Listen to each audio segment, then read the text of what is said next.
Hey guys, it's Adam aka Swimming Bird, and there's a spider right beside me. That's not a new mob, it's a real one, and it's climbing next to my face. Blah! Hey guys, it's Adam aka Swimming Bird, and welcome to the first new Snapshot update for Minecraft 1.11. This is 16W32A, the calm before the storm. The developers are holding off on the big guns, the big new surprise features, until Minecon in September. But in the meantime, there's actually still a lot to talk about, a lot to cover in this new snapshot. So let's get into it, starting with a couple of tweets from lead developer Jeb. He says 1.11 will be slightly bigger than 1.10, but still a relatively small update. So with this in mind, with the new development style of faster, smaller updates, I'm going to make some quick predictions here. I don't think it's too big of a logical leap to say, I bet we're going to get 1.11 in early October.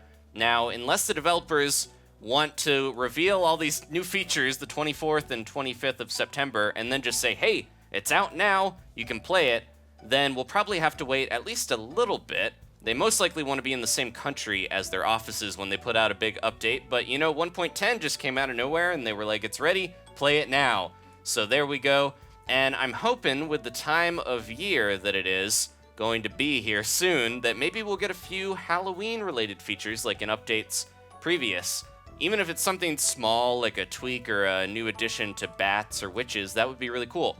Now, with 1.10 the way it was, I have a feeling we're only going to see one brand new mob in 1.11, and likely it's going to be an alpaca, or most likely the llamas that were teased recently. We've been up on recent news. And I bet we're going to see a lot of variant stuff, though, because even in the snapshot, we're going to get into it in a second, we have a lot of new additions to the mob variants. And chicken just dropped an egg. Now, the variants, there is one giant omission that a lot of people have noticed. We have Husks zombies, stray and wither skeletons, cave spiders, but there's no other version of probably the most iconic Minecraft mob there is, the creeper. And I'm hoping, oh, he responded to his name. So I'm hoping we get some other versions of creepers, even if it's something, minor but cool, like different textures to go with different biomes to help them blend in a little bit better. It'd be cool to see like a creeper that could go invisible in the jungle, like a predator or something. That would be very deadly, but awesome to deal with. These guys haven't really gotten many updates in recent times. They do have an update in this snapshot, but it would be really nice to see another little friend or a cousin to these creepers to make them even scarier again.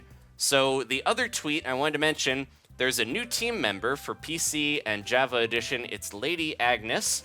And with some of the members leaving recently, like Dinnerbone's been working on the launcher. He's not developing for Minecraft anymore. It's nice to see, some fresh blood on the team to help make these updates happen. So let's get into it. Now, there's a bunch of mob eggs here because I wanted to talk about them a little bit. First off, you probably notice these are all jumbled up. They're actually in alphabetical order now, which is a lot easier to find the one you want. It used to be sorted by, friendly mobs versus deadly mobs and stuff like that, but now with it in alphabetical order, a lot easier to sort through in the creative menu.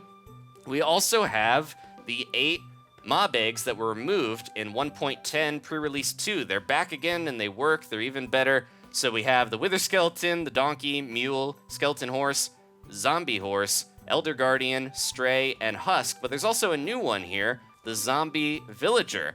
And now it's a lot easier to spawn these guys in. And with the summon command, you can put in wither skeleton and it will summon a wither skeleton instead of having to do skeleton and then a number. And then, it works for all these. You just put the name in for these guys here, and you can get all of them. Sometime they'll put the zombie horse in here somewhere. And yeah, a lot easier to summon in, and you get all the variants and everything. Now, some of these have some new features here. The wither skeleton, you probably noticed right here, they can spawn in with equipment now, making them even scarier, so look out for that. And also, they fixed the bug where they flicker in the sunlight, so they won't, light on fire, confusing themselves for normal skeletons. Now, the husks over here, the one wandered off. There he is. Now, the husks, I'm going to grab an egg because they have a new feature. Kind of makes them a little easier. They're a little tough to deal with, so it's nice that they changed them a little bit. So let's put a couple here, and I'll show you guys. If you're in the water, the husks will most likely not go after you. It seems a little inconsistent. Sometimes they can push each other into the water, but as you can see, they're kind of avoiding going into the water. That guy jumped right in, but the other ones are kind of circling around, and they're supposed to, I don't think it's working as intended yet, but they're supposed to avoid the water because they're desert creatures, so they don't really like to dip their little toes in. They don't want to get their hat wet. Definitely not hair, it's a hat. So yeah, these guys are a little easier to avoid, just kind of like the Enderman. If you can run into some water, you'll probably be safe, but water obviously is rare in the desert where they spawn. And the skeleton horses over here, the lightning storms will now spawn in fewer of the 4 horsemen skeleton little mini boss with these guys. It was actually spawning too many of them whenever there was a thunderstorm, so they're going to be more rare, more special to have a skeleton horse in the past. I know a lot of people missed that feature way back. I see a lot of comments on that Snapshot about how come the skeleton horses popped out of nowhere, but yeah, they should be a little tougher to encounter. And chicken necks, at long last, after like 5 or 6 years, the chickens have neck textures now, so they don't just have a little hole that goes into their head. They have a texture underneath where you might not see it, but it is there. It makes them feel more like actual things and not weird puppets. Now, the chat has a little difference. Now, you won't see your sleeping messages in the chat. You see it above your hotbar, just like when you're jumping on a horse or something. So that's more consistent. And status effects, this is a big feature. Unless you're only building in Minecraft, this is going to affect you in PvP or survival. The hunger and saturation effects have changed quite a bit. They don't really go down that much other than for healing.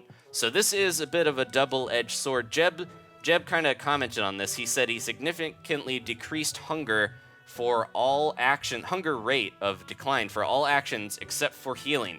So if you're just, jumping around, running around, it's still going to deplete, but it takes a lot longer now. So hunger is not as much of an issue. You don't have to constantly eat. It did go down a little bit for me there, but it's, it was after a little bit of running around, trying to avoid husks and things like that.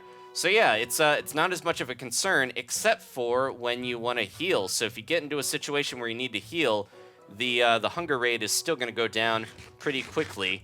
And, I think it seems like it might be this weird double-edged thing where if you're not losing as much of it, you might not be able to heal as easily. You know how you could just eat something to heal with the new system they've put in place in recent times. So yeah, if you're not able to heal yourself as easily from those saturation points, it's going to be a little tougher to heal quickly, but you should, just in general, not have to worry about having food as much. It's not going to be as big of a concern. So a little bit of a throwback to older days. Now, creepers, we had one around here. I'm going to throw one of these guys down and hit him with a splash potion. Now, if a creeper has a potion effect, for any reason, it could be, spawned in with one, and you kill it, if it explodes, actually, then it leaves behind a little gift for you. So let's get this guy to explode, and then he leaves behind a nice lingering effect with jump boost. So yeah, if a creeper has a potion effect, it's going to leave behind, good or bad, it will leave behind something for you to have a little gift there. So there you go. And creepers, maybe we're getting a variant that has potion effects, kind of like the spiders. That would be cool. Otherwise, it's going to be kind of rare to see them have a potion effect on them, but it's a nice little addition. Now, block states have that simplified version of text, just like the summoning. So as you can see over here, this is the old style of, summoning in granite. You would put a stone and then put 1. But now you can just write variant granite. So we're using a lot more of our words instead of our numbers. It's a lot simpler for most people to figure out, I think, because you can just do color red for wool. Any of the colors will work. And then something like planks, you don't have to do planks 5. You can do dark oak variant. There we go. And then last but not least, you can do cool stuff like you summon in an acacia fence facing east with the door open and all that stuff, and it'll be a lot more intuitive with these block states when you're doing commands and different stuff like that. So that's nice. And then resource packs actually changed a little bit. There's a new version, number 3, and you have to use lowercase file names. I think it has to do with, all the naming conventions changing for a lot of this stuff, but it's connected with that if you're a resource pack maker. So finally here, before we finish up, thank you guys again for watching. A couple of bug fixes that I didn't mention so far. Dropped anvils make sounds when they break now. Compasses were pointing in wrong directions when you got out of the nether. The hunger bar would disappear when you're in a boat or a mine cart. Items would get deleted if you overcrafted, if you had to overflow into your inventory when you're crafting, stuff like that.